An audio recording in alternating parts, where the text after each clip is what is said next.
And Vladimir Putin na posibleng bawasan ng Russia ang oil production nito at hindi rin magbebenta ng langis sa anumang bansang magpapatupad ng price cap ng West sa Russian oil.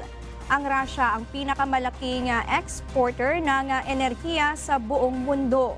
Noong nakalipas na linggo, nagkasundo ang Group of Seven at Australia na magtakda ng $60 per barrel na price cap sa Russian seaborne crude oil. Ayon naman kay Putin, may kasunduan ang Russia sa OPEC Plus kaugnay ng production, kaya isang posibilidad lamang ang matinding hakbang na gagawing pagbabawas sa produksyon nito ng langis. Git din ito, hindi maapektuhan ang finances ng Russia government sa price cap ng West.